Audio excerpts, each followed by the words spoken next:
सबसे पहले तो आप अपना नाम बताएं। मेरा नाम शिवानी है और मैं बिल्कुल मजदूर दस्ता से हूँ। बिल्कुल मजदूर दस्ता के साथ ही पिछले लंबे समय से खोरी गांव के जो पूरे मसले पर यहाँ पर लोगों को इकट्ठा कर रहे थे, उन्हीं के बीच में रह रहे थे। और आज यहाँ पर एक बड़ा जुटान हुआ है अम्बेडकर पार्क के बाहर खोरी गांव में, तो उस जुटान में मैं भी शामिल हूँ।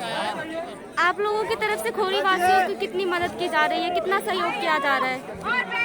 देखिए, मेन मसला ये है कि सुप्रीम कोर्ट ने तो अपना जजमेंट सुना लिया है, तो एक तरीके से कानून से तो बहुत ज़्यादा उम्मीद की नहीं जा सकती है, क्योंकि हम देख सकते हैं कि एक महामारी के टाइम में इस तरीके का जजमेंट देना, क्योंकि ये पहले जजमेंट पिछले साल आया था 13 मार्च को, और 13 मार्च के बाद पिछले साल के सितंबर में ही 1700 झुग्गियों को उजाड़ा गया।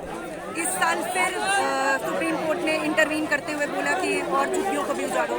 हम देख रहे हैं कि अभी कोरोना की दूसरी लहर को गुजरे हुए, मतलब गुजर ही रही है, अभी तो पूरी तरह से ख़त्म भी नहीं हुई, और सब लोग कह रहे हैं कि तीसरी लहर भी आएगी। एक ऐसे समय में इस तरीके का फैसला आना ही अपने आप में इस देश की न्याय व्यवस्था के बारे में और पूरे सिस्टम के बारे में भी बहुत सारे सवाल खड़ा करता है। साथ ही ये भी बात सोचने वाली है कि अगर खोरी गांव में इलीगल इंक्रोचमेंट्स हैं, अगर यहाँ पर लोग गैर कानूनी तरीके से रह रहे हैं, तो यहाँ बगल में ही बड़े बड़े हम जानते हैं होटल्स बने हुए हैं, बहुत सारे फार्म हाउसेस भी हैं। अगर ये इलीगल है तो वो इलीगल क्यों नहीं है? और अगर सुप्रीम कोर्ट को इतना ही ज़्यादा कानून की फिक्र है और बराबरी की फिक्र है, तो कानून इस मामले में तो लग रहा है वाकई अंधा है कि उसको दिखाई नहीं दे रहा है कि कहाँ पर क्या चल रहा है।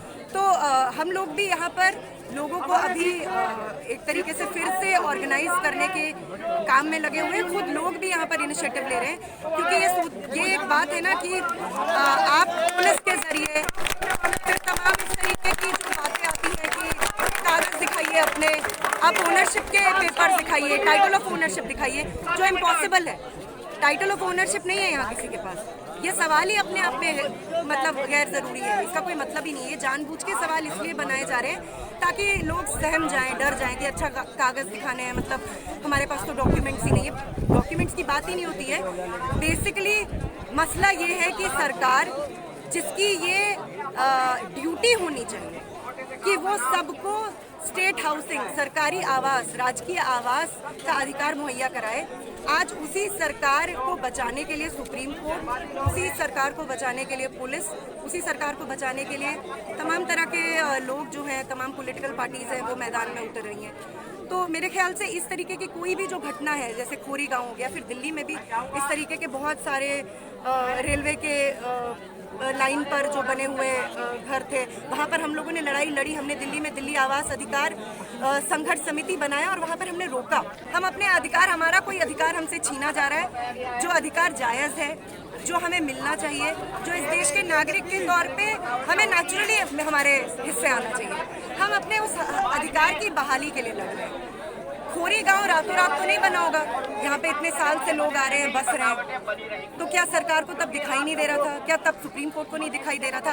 अब जब यहाँ पे 30-30 साल से, 40 साल से लोगों की कई पीढ़ियाँ, मतलब अपने ग्रैंड पेरेंट्स, फिर पेरेंट्स, फिर उनके अब औलादे यहाँ पर जन्म ले चुकी हैं, ऐसे टाइम में आप अचानक एक महामारी के टाइम में बोलते हैं कि अब उजाड़ो ही, तो उसमें यही कह सकते हैं कि बड़े से बड़े सरकार या इस पूरे राज्य के हथियारों के आगे अगर जनता अपने सामूहिक शांतिपूर्वक बल से, ये भी बल का प्रयोग हम कर रहे हैं, हम यहाँ पे चुपचाप बैठे हैं, हम सरकार को कह रहे हैं हमारी बात पे ध्यान दीजिए, आप हमारी बात नहीं सुन रहे, हमारी बात सुनिए। हम सुप्रीम कोर्ट को भी यही कह रहे हैं कि आपने बोला है कि 10,000 झुग्गियाँ, यहाँ पे 10,000 नहीं, यहाँ पे 20,000 से ज़्यादा फैमिलीज हैं, यानी 1 लाख से भी ज़्यादा की आबादी है, तो आप इसकी अनदेखी नहीं कर सकते। तो इसलिए मुझे लगता है एक पीसफुल प्रोटेस्ट, एक सत्याग्रह है ये, और इस सत्याग्रह की लड़ाई को हमें ऑब्वियसली हम लोग पुनर्वास नहीं, हम कह रहे हैं जहाँ झुग्गी वहीं